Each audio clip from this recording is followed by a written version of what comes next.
Assalamualaikum warahmatullahi wabarakatuh. Saya Lokahita dengan nomor induk mahasiswa 201010202014. Baiklah, di sini saya akan menjelaskan tentang faktor-faktor yang menyebabkan kemunduran pada masa dinasti Abbasiyah. Sebenarnya ada banyak faktor yang menyebabkan dinasti Abbasiyah ini mengalami kemunduran, tapi di sini saya hanya membahas tentang aliran-aliran sesat dan fanatisme keagamaan yang muncul pada dinasti Abbasiyah sehingga dinasti Abbasiyah ini mengalami kemunduran. Jadi langsung saja, di sini saya tidak memakai peta konsep karena saya hanya membahas satu bahasan, yaitu tentang aliran-aliran sesat yang muncul pada masa dinasti Abbasiyah. Langsung saja, ada beberapa khalifah yang akan memberantas dan memerangi orang-orang yang beraliran sesat dan fanatisme keagamaan tersebut. Jadi pada masa dinasti ini juga muncul gerakan yang disebut dengan gerakan zindik yang akan menggoda keimanan para khalifah. Dan pada masa dinasti Al-Mansur, beliau berusaha keras memerangi dan memberantas orang-orang zindik ini, dan beliau juga memerangi kaum Khawarij yang mendirikan negara Saparia pada tahun 140 Hijriah. Kemudian beliau wafat dan digantikan oleh anaknya Al-Mandik yang juga lebih keras lagi memberantas dan menentang orang-orang zindik tersebut dengan mendirikan jawatan khusus untuk mengawasi kegiatan mereka dengan tujuan untuk memberantas bid'ah. Namun usaha Al-Mandik sia-sia, mereka tetap pada aliran sesat tersebut. Dengan demikian, konflik antara golongan zindik dengan kaum orang beriman terus berlanjut, baik itu dalam bentuk polemik maupun dalam konflik bersenjata yang akan menumpahkan darah kedua belah pihak. Dan pada saat golongan-golongan zindik ini mengalami tersudut,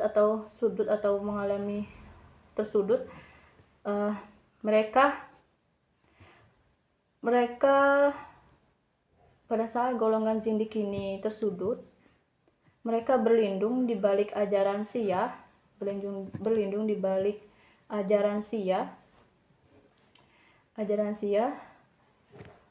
yang merupakan yang dianggap menyimpang dari ajaran Syiah itu sendiri. Aliran Syiah sering dikenal dengan aliran politik dalam Islam yang berhadapan dengan Ahlus Sunnah, dan di antara mereka sering mengalami pertentangan dan konflik yang sering melibatkan para penguasa, yaitu Al-Mutawakkil yang memerintah untuk menghancurkan makam Husain bin Ali di Karbala. Namun Al-Munsir anaknya yang memperkenankan orang-orang Syiah ini untuk menziarahi makam Husain bin Ali tersebut. Aliran Syiah ini berkuasa pada dinasti Abbasiyah melalui dinasti Buwayhi selama 100 tahun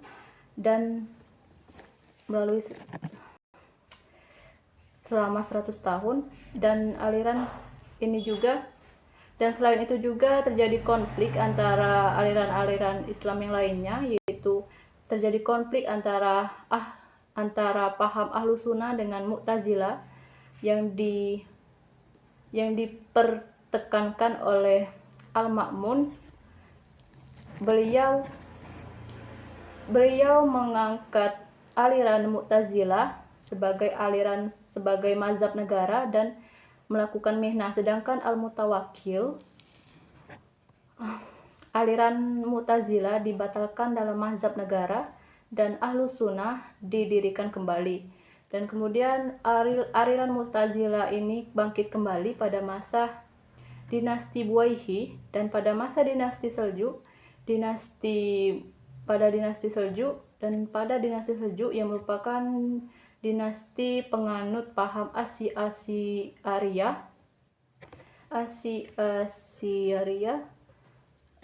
Pada masa ini aliran Mu'tazilah disingkirkan dan dilakukan secara otomatis oleh oleh aliran Asy-Asyaria yang didukung oleh para penguasa, sehingga aliran Asy-Asyaria ini semakin kuat dan berdaya.